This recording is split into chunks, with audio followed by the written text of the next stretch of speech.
Assalamualaikum warahmatullahi wabarakatuh. Perkenalkan, nama saya Nur Anggun Syahira Tanjung. Saya dari kelas 11 MIPA 3. Pada pelajaran sejarah kali ini, saya akan menjelaskan sedikit tentang perjalanan bangsa Perancis menuju sampai ke Indonesia. Di kala mata orang-orang modern sudah tertuju pada sejarah panjang kolonial Belanda, ternyata orang-orang Perancis sudah masuk dalam kehidupan kelautan Nusantara pada sekitar abad ke-16. Masa ini sama tuanya dengan masa-masa awal Belanda mencengkramkan hegemoninya di Nusantara.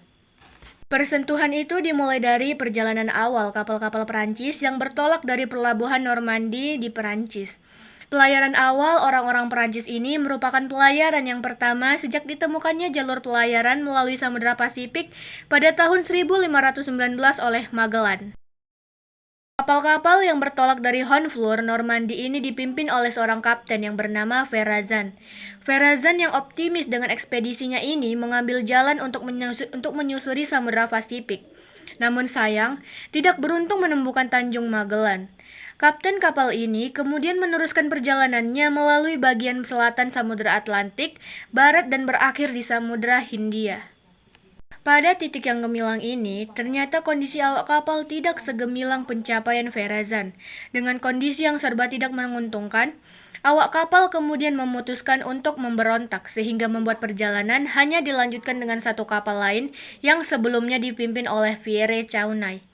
Pada tahun 1527, satu kapal yang tersisa ini melihat bibir pantai Sumatera. Kapal-kapal ini kemudian berhasil berlabuh di pelabuhan besar Aceh yang pada masanya merupakan bandar dagang besar di Asia. Pertemuan awal penduduk Nusantara dengan orang-orang Prancis ini tidak berlangsung dengan mulus. Para pelaut Prancis yang tidak mendapatkan sambutan hangat dan bahkan harus mengalami pertempuran hebat dengan menewaskan kapten kapal. Dengan gugurnya pimpinan ekspedisi, pelaut-pelaut ini memutuskan untuk kembali ke negeri mereka tanpa melanjutkan ekspedisi ke pulau penghasil rempah-rempah di timur. Dalam perjalanannya ke Perancis, kapal ini kemudian terdampar di Madagaskar dan awak kapalnya melanjutkan perjalanan dengan rakit hingga ke Mozambik, hanya untuk ditangkap oleh orang-orang Portugis. Verrazan yang berhasil selamat dan kembali ke Perancis merancang satu perjalanan lagi untuk mendapatkan kembali orang-orangnya yang terdampar. Verrazan kemudian menyewa satu kapal bernama La Marie du Bon Secours di bawah pimpinan Kapten de Fumay.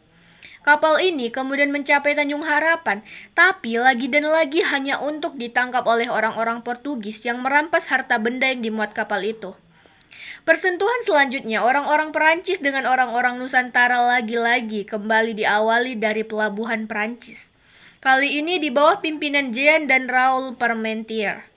Perjalanan ini disponsori oleh Jean Ango, seorang juragan kapal yang juga membiayai perjalanan Verrazan pada masa sebelumnya.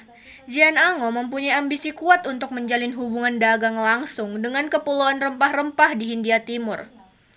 Perjalanan ini dilangsungkan dengan dua kapal, La Panse dan Le Sacre, yang lebih besar dari kapal-kapal yang dibawa oleh Verrazan. Pada tahun 1529, kapal-kapal ini bertolak dari pelabuhan Dieppe dan berhasil mencapai Madagaskar pada tahun yang sama. Kedua kapal ini kemudian melanjutkan perjalanan hingga berhasil menyentuh bibir pantai barat Sumatera pada Oktober 1529 dan kembali ke Perancis dalam keadaan yang sempurna. Dalam perjalanan dagangnya ini, Parmentier bersaudara melihat adanya harapan hubungan dagang dengan orang-orang pribumi Nusantara. Hal ini diindikasikan dari adanya niat baik untuk bertukar hadiah dan makan malam bersama. Pertemuan yang bersahabat ini terjadi di Pulau Tiku, sebuah pulau di dekat Padang yang pada masa itu dikuasai oleh raja yang bernama Maligica Saga. Sentuhan awal ini, kita dapat mengenal pandangan Perancis terhadap penduduk Nusantara. Pelaut Perancis mendeskripsikan Tiku sebagai kampung nelayan miskin dengan gubuk-gubuk dan perkakas makan kasar. Mereka juga menyebut bahwa penduduk di sana berkulit gelap dengan air muka yang mencemaskan. Seluruh penduduk di sana bertelanjang kaki dan memakai pakaian dari kain katun berwarna merah, coklat, ataupun biru tua. Seorang kepala desa akan menyampirkan sarung di bahunya dan memakai gelang emas yang berat, serta ia juga membawa keris yang bertahtakan emas.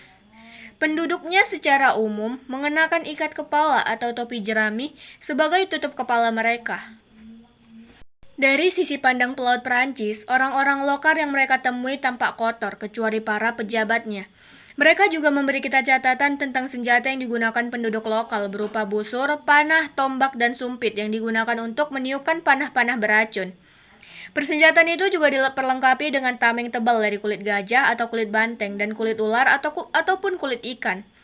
Pandangan lain yang ditinggalkan para pelaut Perancis itu juga adalah tentang wanita-wanita Nusantara, khususnya Melayu, yang mendapat reputasi sebagai wanita-wanita yang cantik dan menarik. Pelaut Perancis mengakui bahwa wanita-wanita di Sumatera yang mereka temui memang sesuai dengan reputasi mereka. Namun, wanita-wanita itu tidak barbar dan justru mereka harus menjaga kesucian mereka. Pelacuran seperti yang sudah dikenal di negeri-negeri barat tidak berlaku di Sumatera. Hukuman-hukuman akan dijatuhkan bagi mereka-mereka yang tidak mematuhi adat. Hal ini membuat penduduk di Tiku dan Sumatera bersikap jujur satu sama lain. Namun, hal ini tidak berlaku dalam hubungan mereka dengan orang asing. Dari sisi pandang Perancis, wanita-wanita Tiku sangat bertanggung jawab atas berbagai macam pekerjaan rumah hingga urusan bercocok tanam. Urusan wanita sangat banyak, sedangkan prianya hanya duduk-duduk dan bertaruh dalam permainan sabung ayam. Hal ini dikemukakan oleh Crik Non yang segera mendapatkan dukungan dari pelaut yang datang ke sana setelahnya.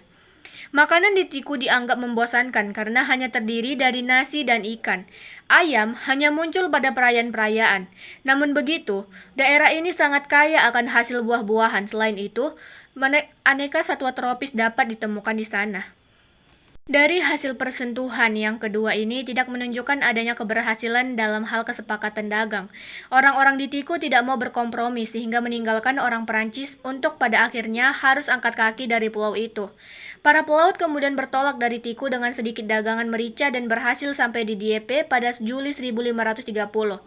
Demikian dengan adanya catatan perjalanan awal Perancis ini, kita dapat melihat pandangan yang lain daripada pandangan kolonial. Pandangan Perancis tentu saja terlepas dari adanya kepentingan politik yang mengikat orang-orang kolonial Belanda hingga Inggris yang pernah menguasai Nusantara. Dengan adanya pandangan Barat yang tidak memiliki kepentingan politik kolonial ini, dapat ditarik kesimpulan yang lebih objektif tentang keadaan masyarakat Nusantara pada abad-abad pertengahan.